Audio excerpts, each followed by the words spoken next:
and it was just stretched out across the door. But it was about like that. And it was green with dark speckles. And there is a speckled king snake. Mm-hmm. And it was pretty. Yeah, they're pretty. Aw. I've seen You them. know, I they're have not, many in my yard. yeah. And then it left. It could have stayed. Yeah, because That's going to be for later tonight if we get to it. Yeah. Do Okay. you have, which one's that one in front of you? The 20-something. I don't know. I don't have my eyes on. It's the one before this one. Okay. first. All right. All right. All right, we have Sister Linda that has joined us, and I believe the other is probably Brother Sid, but we'll see. Linda, overdid herself All right, this time I have in the garden. the phone close to me. You may not be able to see my face, but let me know if you can hear me loud and clear. Brother Sid.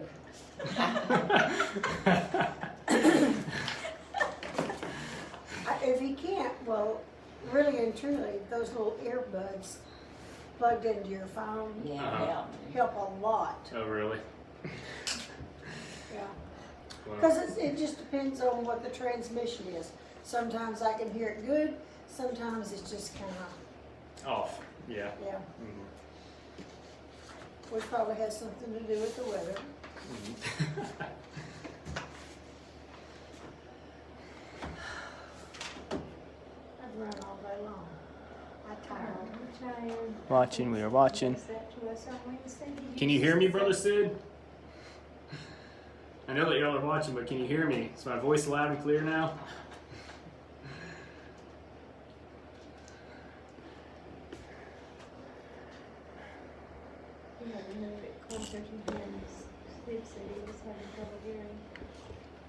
Okay. Well, hopefully, I'm close enough where they can hear me. But we will go ahead and get started here.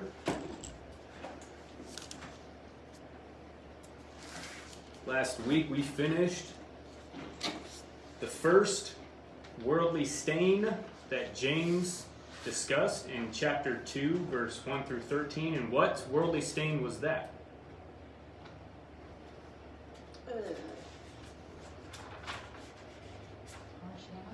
Partiality. That's the word I said. Yeah. Yeah. Partiality or favoritism. I mean, it's probably the easier term to remember is favoritism. And so that is the first worldly stain that crept into the Church of Christ at Jerusalem, and James brought it to their attention in verse 1 through 7 of chapter 2. And then in verse 8 through 13, he discussed what it is that they needed to do in order to remove the stain of partiality. And as always, it involves needing to have wisdom from above, being able to see things the way that God sees it. And so, what did James tell them that they needed? If they had wisdom from above, what were they to do to remove the stain of partiality or favoritism? To remove partiality or favoritism Love their from their neighbor. life. Yeah. Love. Yes. Yeah. Yes, to fulfill the whole law, he says. Mm-hmm. Because they were using the royal law of love your neighbor as yourself to justify what they were doing to the rich man. But James tells them, saying that, well, the same commandment that you're using to justify yourself is also condemning you because you're showing discrimination towards the poor man. And so they were basically nitpicking and choosing which commandments they wanted to follow and which commandments or who they all applied to. And so they were nitpicking. So they were saying that, yeah, this man deserves our love, but this other poor man who doesn't offer us anything, who can't provide anything for us, we can't get anything out of this poor man, so we're not going to apply it to him. And so James says, well, who do you think you are? Who died and made you judge? Because there's only one judge, right? And who's that? Christ.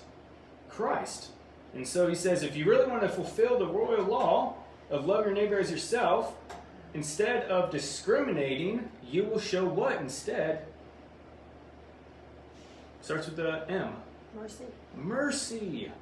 You will show mercy. Blessed are the merciful, for they shall receive mercy. Matthew chapter 5, verse 7. Again, James is the practical commentary of the Sermon on the Mount. And so with wisdom from above, you will see everyone as equals because they all equally have a soul. You will not favor one person over the other, and you will not show any disfavor or discrimination towards another person due to their outward circumstance. Regardless of the color of their skin, regardless of their circumstance, regardless whether they are rich or poor, you show mercy. Why? Because You need mercy. you need mercy.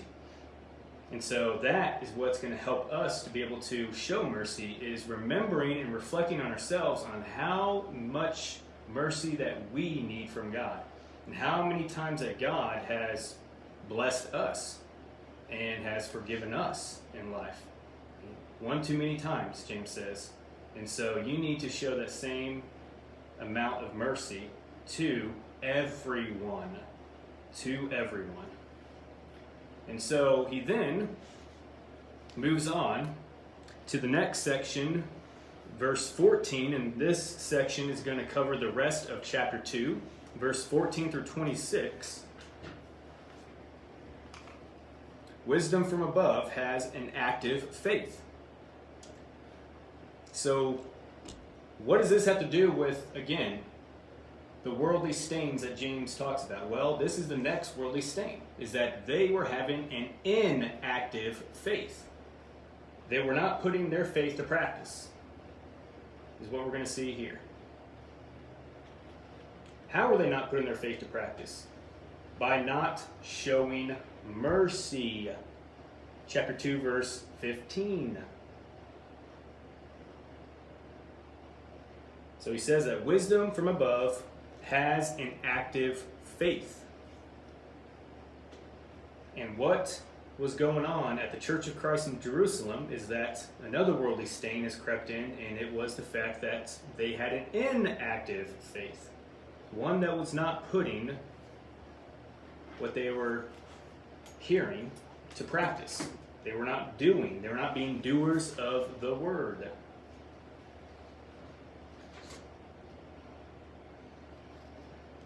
So let's begin by going ahead and looking at verse 14 through 17. Can I get somebody to go ahead and read that? What does it profit, my brethren, if someone says he has faith, but does not have works? Can faith save him?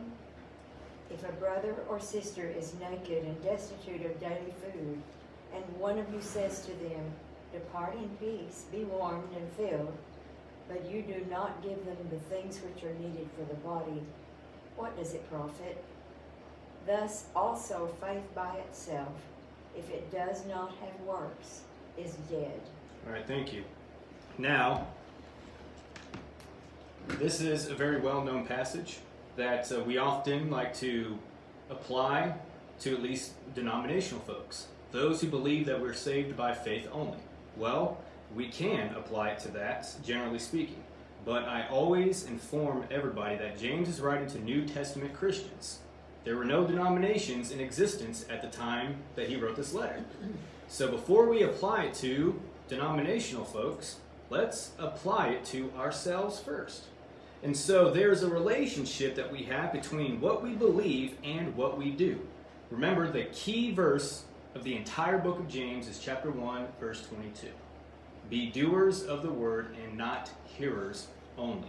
There is a relationship between what we believe and what we do. We will behave as we believe. Since we believe that mercy triumphs over judgment, we will so speak and so act merciful towards a brother and a sister that are in need. James tells us right here, verse 14 through 17. He says that when there's a brother in need of food and clothing, what are you to do? Show mercy. Again, what is that word mercy? What does it mean? Anybody remember the definition for it? Did y'all write it down? The definition for mercy.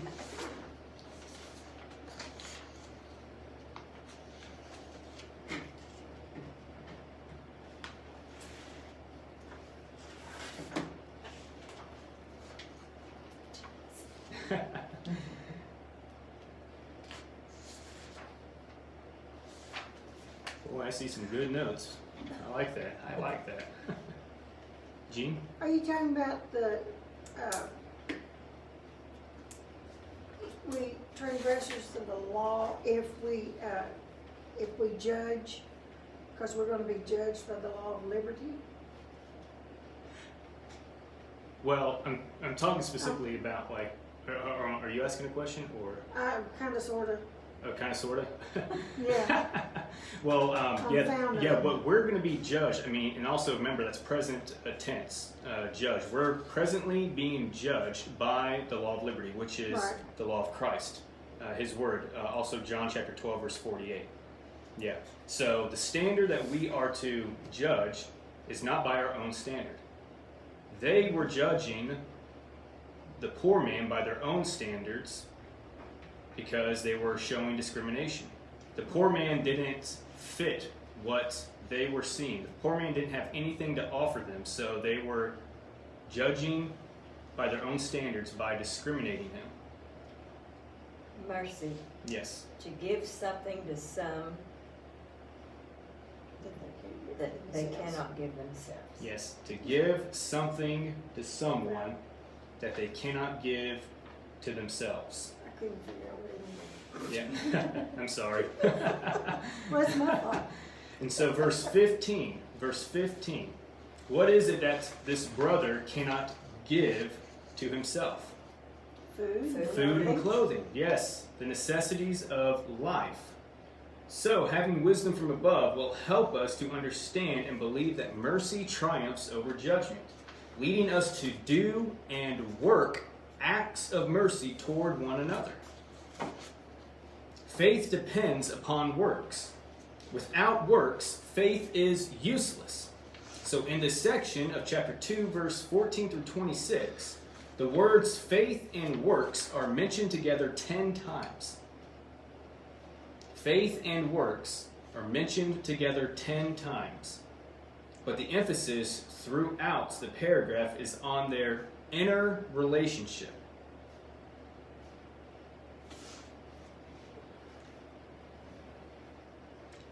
So in this discussion, James says that there are two kinds of faith. What are they? A faith that has works and a faith that has no works. A faith that has works and a faith that has no works at all. We might call them a professing faith and a practicing faith, or a worthless faith and a working faith, or perhaps a faith that is asleep and a faith that is awake. Even best, a verbal faith as opposed to an actual visible faith. One is a faith that consists only of what one says he believes. The other is a faith that is seen and revealed in the actions or works that one does. Y'all remember this illustration that I shared when I did this lesson, this two-part lesson, years ago, about a man whose job was to row people to the other side of the river? And he always would preach in a very unique way. He had two oars. He named both of these oars faith and works. And whenever somebody would get inside the boat, he would row the faith oar only. And then they would just keep going in circles. And he'd tell them faith alone ain't going to get you to the other side. Then he starts rowing on the works oar only. And then they started going in circles the other way around. And then he says, works alone ain't going to get you to the other side. Then he takes both of the oars and rows it finally getting them to the other side. And once they reach that other side, he says it takes both faith and works to get to the other side. I always love that illustration. And so, with that being said, let's go ahead and dig into the text. Verse 14 through 17 will be the section that we will start, and if we have time, we will continue on with 18 and following. But he begins, verse 14, by saying, "What use is it, my brethren, if someone says he has faith, but he has no works? Can that faith save him?" We need to understand that the way this is written has a negative. The answer to the question is already given, basically. That faith cannot save him because he is not being an effectual, obedient doer of the word. So how does this connect to verse 12? What does verse 12 say? "So speak and so act as those who are to be judged under the law of liberty." Well, here's how it connects. They were claiming to have faith, but their actions were not proving it. They were only speaking and not acting. A mere verbalizing that one believes is of no use to anyone. What a man only says he believes will not be sufficient to save him. The remaining verses of this chapter set out to prove this thesis or this main idea James is putting forth, namely that a verbal faith, that is, a faith without works, will not save you. So he then is basically asking somewhat of a rhetorical question. What use is it? My brethren, if someone says he has faith, but he has no works. Now this word use other versions may have the word profit in it, but what this word is, or what it means in the Greek, is that it is a beneficial increase in value and profit. It means a beneficial increase in value and profit. The implied answer to the question is there is no benefit, no value, no profit at all in saying and not doing. Since faith is a requirement for salvation, James asks the second rhetorical question, informing his readers that having only a verbal faith cannot save a man. Can that faith save him? No. Absolutely not. In fact, the word that he uses right here for can is the same Greek word for power. The same Greek word for power. Yet, it is powerless. Faith without works, a verbal faith, a professing faith, a worthless faith, a faith that is asleep, a faith that is inactive, has no power at all. It is powerless. It has no profit and no power to save. This is James' main idea for this section, and he will now verify his main idea in the rest of the chapter. He goes on to say, verse 15 and 16, "If a brother or sister is without clothing and in need of daily food, and one of you says," there's that professing again, "says to them, 'Go in peace, be warmed and be filled,' and yet you do not give action, you do not give them what is necessary for their body, what use is that?" So again, here they are so speaking, and they were not so acting. We can apply it today to someone who tells us of their troubles, and we say, oh, I'll pray for you. Mm-hmm. And there's a cartoon, and the guy's walking along. He says, "Oh, there's Bob. I told him I'd pray for him. Dear Lord, take care of Bob. Hey, Bob, I've been praying for you." Mm-hmm. Now, I mean, is there anything wrong in praying for them? No. Yeah, no, absolutely not. I mean, we need to pray. We need to pray for them.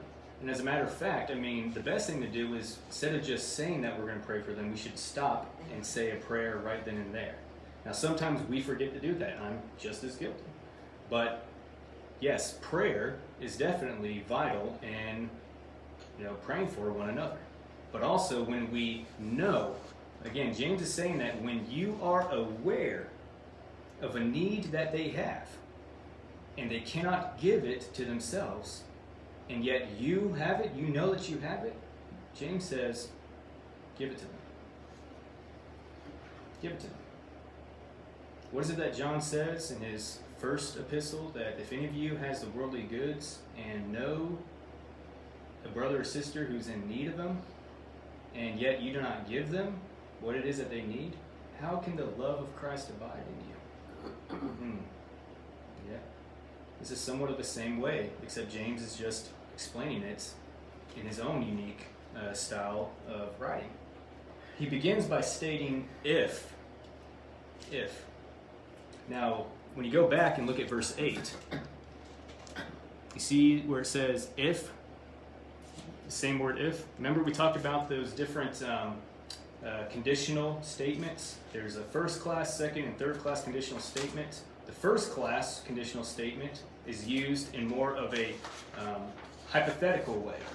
So in verse 8, that's the way that he's using it, because James didn't believe that they were actually fulfilling the royal law. He says, oh, if you really are doing it, okay? But now, here, he uses the word if again in verse 15, if. But now this time, he is giving a first-class conditional statement, again, giving a hypothetical example of the Christian who has a verbal faith. So James envisions someone in a desperate circumstance, one who is without clothing. Now, this phrase in the Greek, without clothing, is reference to total inadequate clothing. In other words, the only clothing that they have is just the ones that they're wearing right then and there. You can look at an example of Matthew chapter 25, verse 36. There is when Jesus is giving the example when he's dividing the goats and the sheep. The sheep are on the right, the righteous ones, and the goats were on the left, the unrighteous ones. And there Jesus gave a scenario saying that I was naked and you what? You clothed me. Yeah. So without clothing, James could be literally saying that this brother is naked. He could be saying that the only clothes that he has is the one that he has on right now. Or he could be saying that he is probably actually literally naked. Doesn't have nothing. And then he says that he is also in need of daily food. He is lacking in daily food. In other words, he was hungry yesterday, he is still hungry today, and he will be hungry tomorrow. This was a brother or a sister in desperate need of life's necessities. Notice that. Now, we often try to, once again, find ourselves justifying ourselves by saying that, well, I mean, I'm not just going to be giving, a poor person, a money, something like that. And I don't know if he's going to be buying it for alcohol or anything. James is not talking about that. James is talking about giving them life's necessities. Giving them the things that they need. And again, not just a poor man that we see out on the street, but a brother or a sister who is poor and who's in desperate need. And in response, James says that the one who has the worthless faith, the verbal faith, the professing faith, says to them, go in peace, be warmed and filled. In other words, he's basically saying, I believe you could use some help because you are in a desperate situation. So I hope you find the things that you need. Have a nice day. Ouch. Ouch. That's basically what James is saying. As the needy brother or sister walks away, they are still in the same circumstance they were in when they first confronted the Christian. James says, what use is that? You didn't help them. You didn't do anything. Excuse me. They came to you in a desperate, needy situation, circumstance that they were in, and they left, and they were still in the same circumstance. They got nowhere. What benefit, what value, what profit is that? James says, nothing. You didn't do anything. You didn't help them. You didn't even uplift their spirits. A verbal faith is dead. It doesn't do anything.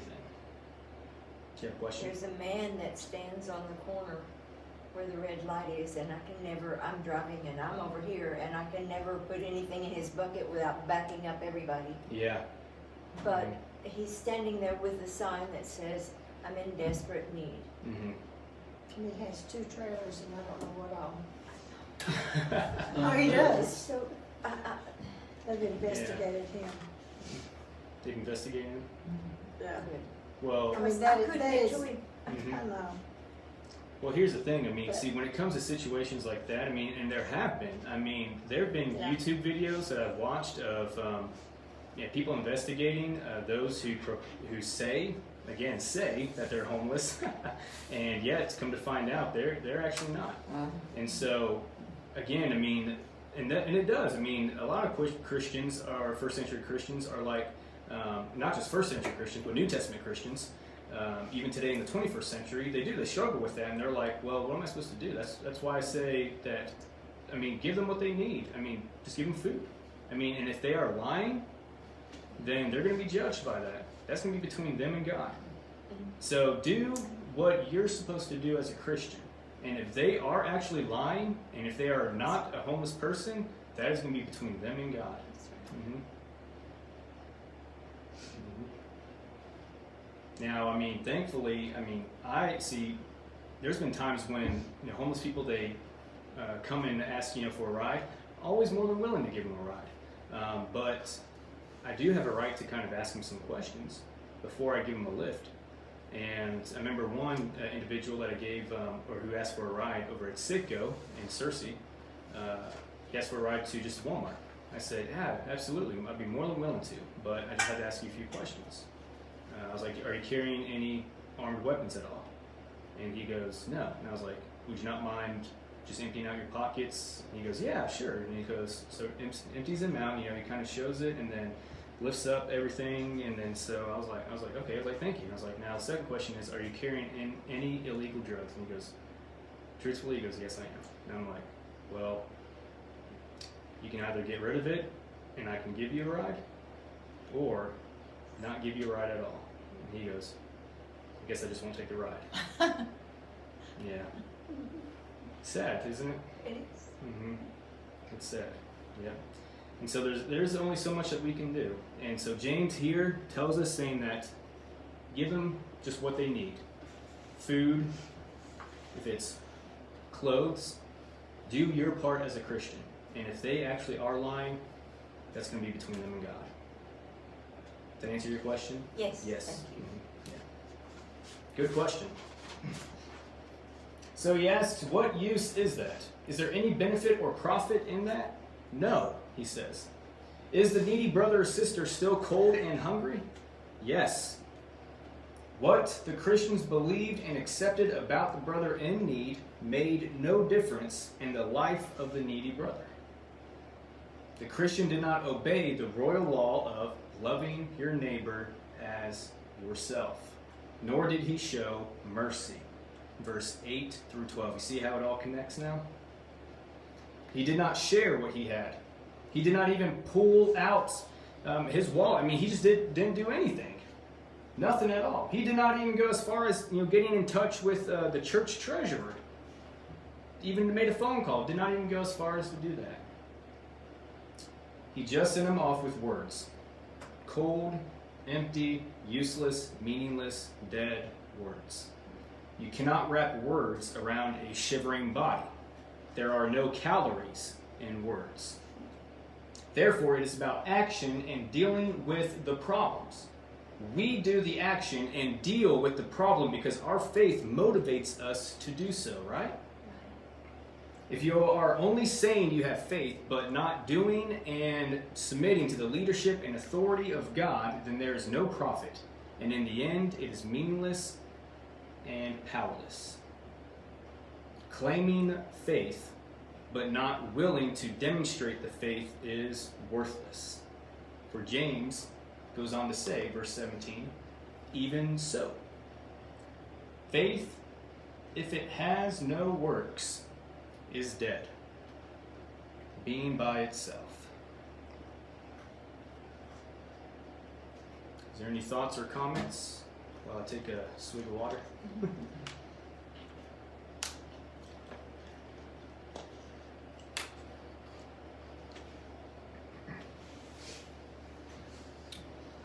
Well, the expression, even so, is James's way of making application. Go back to chapter 1, verse 11.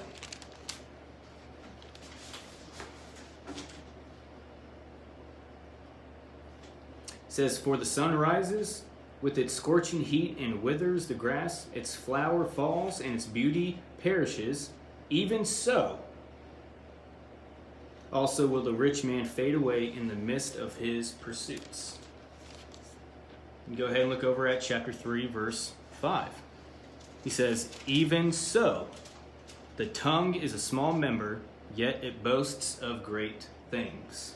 So this phrase, that even so, that James uses back in chapter 1, verse 11, here in chapter 2, verse 17, and chapter 3, verse 5, is an expression. It's his style, his way of making application. He admits that they do have faith. Notice that. He admits that they have faith. Even so, faith that you have. Well, what kind of faith, though? A dead one. He admits that they have faith, but they do not live like that matters. Since they are not living out their faith, they have become dead in their faith. So they're not alive, they're dead. Because your faith is not alive. And since your faith is not alive, you're dead spiritually. Your faith is dead. Dead carries the idea of being without life. That's what it is. That's what it means, without life. Faith without works is without life. It is separated from any life-giving quality. The brother who is in desperate need of the necessities of life, emphasis, but in response, the Christian's faith had no life-giving quality. Pretty interesting how James is using a little bit of a play on words, is he not? This needy brother was in desperate need of the necessities of life. But since your faith is dead, it had no life-giving qualities to offer. The needy brother might as well have talked to a dead man. He would have gotten the same response from a dead man. That is, no help. No help at all. Again, keep in mind that James is not saying that this is no faith at all. He calls it faith, but it declares it to be dead and therefore powerless in regard to salvation. Any disciple who claims to be a Christian but does nothing in response to what he believes obviously does not have the kind of faith that will save him. One can make great claims regarding the level and strength of his faith, but without works, that claim is nothing but an empty boast. Doesn't matter how much that we may have grown, or like the level of our faith or the knowledge of the faith that we have and everything, but if it's not doing, if it's not working, if it's not active, then your claim is nothing but an empty boast. It is the moment by which faith causes you to act and do what faith demands that it is no longer dead. If they were doing the work of faith, then they would have been loving their neighbors as themselves by treating both the poor man and the rich man as equals. If they were doing the work of faith, then they would have extended an act of mercy by giving food and clothing to the needy brother or sister. If we really trust in what we have learned about God's word of truth, the perfect law of liberty, then we will demonstrate that trust in our obedience, will we not? Consider the question, prove to me your faith apart from your works. Is that possible? No. Now keep in mind, James is writing to first century Christians. So, before we think about applying this to denominations, as I said earlier, we need to apply it to ourselves first. The specific application from the text would be us loving one another as ourselves by treating each other equally and meeting the needs of another. Other applications could be made as well. If one's faith does not lead him or her to attend the worship assembly regularly, give cheerfully, communicate prayerfully, visit and meet the needs of widows and orphans, and live righteously, then that brother or sister possesses only a dead faith. If one's faith does not lead him or her to make the needed changes in life after having their blemishes exposed by the mirror of God's word of truth, then that brother or sister possesses only a dead faith. Any thoughts or questions? Powerful, huh? My only thought is that, in your example that you were talking about, money would not necessarily be the answer. Mm-hmm. If you felt like they needed, I would rather give them a sack of groceries. Mm-hmm. Because you don't know their needs. Mm-hmm. You know only what they say. And if they really are in trouble, give them just keep a sack of something in the car. Mm-hmm. And that way you can give them something that they need. Mm-hmm. Yeah, absolutely. Without. Yes, absolutely. Great application. Mm-hmm. I normally would kind of keep a sack of 24 or 32 pack of water in the back of my truck. And if I see a person that's standing there, I reach over and I grab a couple of water bottles to give to them. And if I do have food with me in the car, I definitely would give it to them. And so I think that's a great application right there on how we can put that to practice.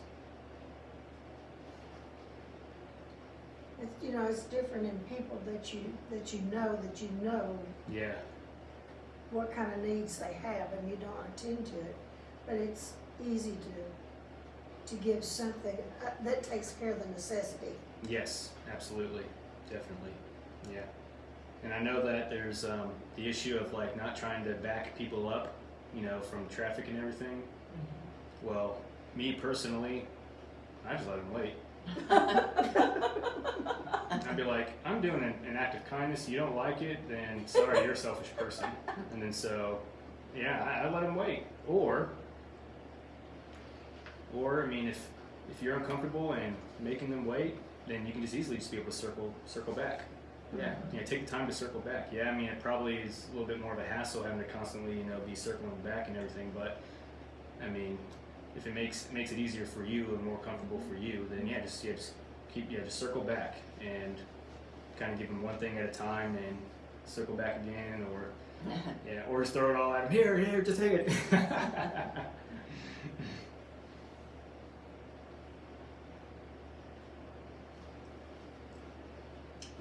My dad always kept money handy, and if he passed somebody that was selling newspapers, say, he said they're working hard for their living, they're out here in the weather, and he would go by and put money in their hand and keep on. And it gave him such pleasure. Mm-hmm. Yeah.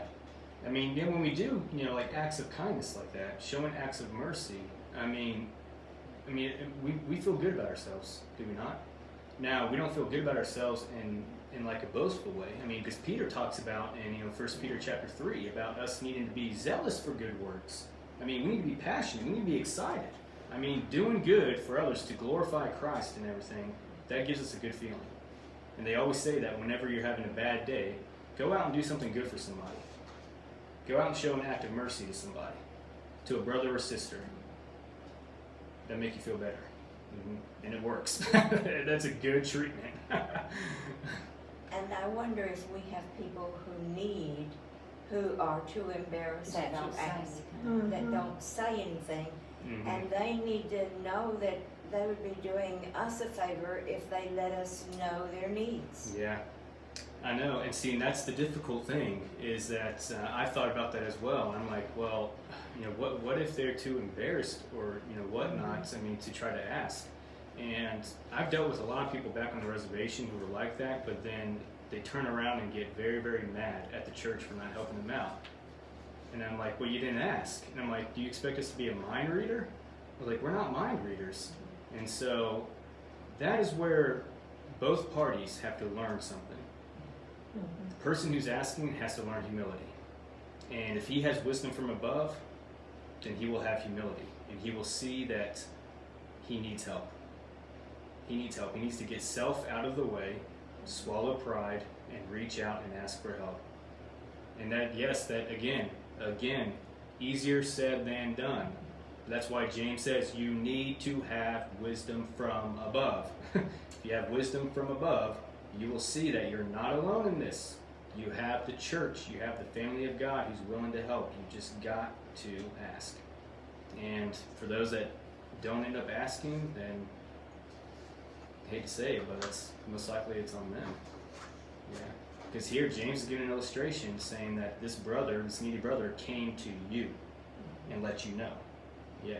So James is not telling us that we need to be mind readers because we can't. Yeah. So does that help answer your question? Good. Excellent. Well, let me go ahead and give an intro. Sorry, I'm in the zone right now, but let's go ahead and just give you a little intro into the next section, verse 18. So what I like to call verse 14 through 17 is that faith without works is a dead faith. Now here in verse 18 through 20, the next section that I gave for the handout, I refer to this section as faith without works is a demonic faith. Yep. Faith without works, verse 18 through 20, faith without works is a demonic faith.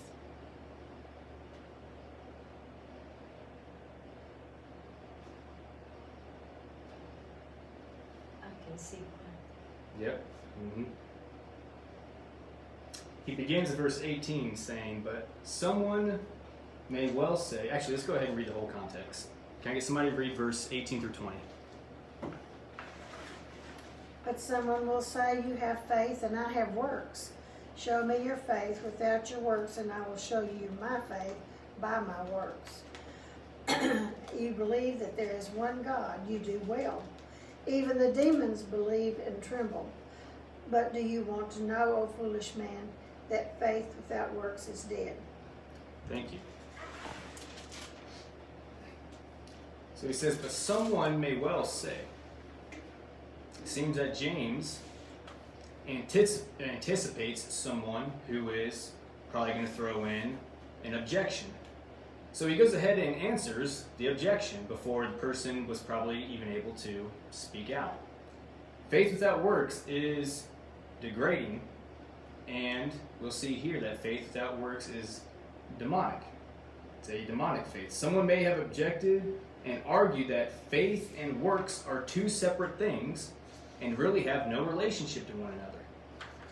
They may have even suggested the idea that you have faith and I have works. You have a faith with no works, I have a works with no faith. They're separating the two, which indicates that some people are known for their faith and others for their works, or that one possesses the gift of faith and the other possesses the gift of works. The problem is that they are separating the two. James says no, they go together. They are linked and they are tied together. So James counters the argument with his own answer that basically says, okay, well, if that is true, then show me your faith without doing any works. Is that possible? No. Well, they can't see inside you without your faith. Unless you Exact- show it to them. Exactly, exactly. Faith can only be shown when it becomes visible by the actions we take. So he will further add, I will show you my faith by my works. You can know what James believes by the way he behaves, by the action he takes in life. The point is that you cannot separate genuine faith from works. If you really believe, then you will act in accordance with what you believe. This makes it pretty obvious that some people were claiming they believe, but really do not. They're claiming they believe, but they really do not. If their faith is tested and they cave in or compromise under trials, they exhibit the fact that they only had a professing faith.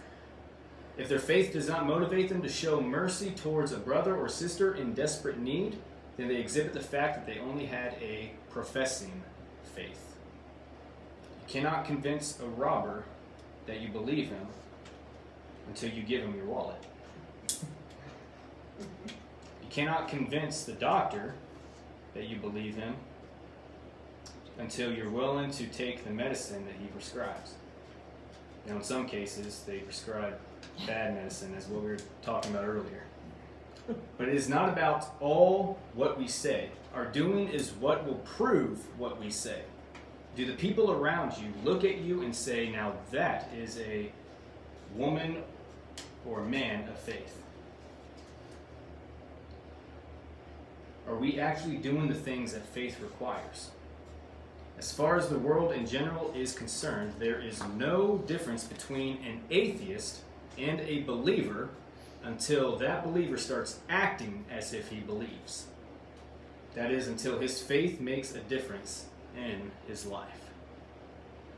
We'll go ahead and stop there, and then we'll come back next Wednesday, Lord willing, and continue on this amazing, wonderful study about wisdom from above, having an active faith. Is there any other thoughts, questions, or concerns? Awesome study, isn't it? James is a good book, and I always keep telling everybody it gets better and better. James gets better and better. Well, let's go ahead and close out the word of prayer.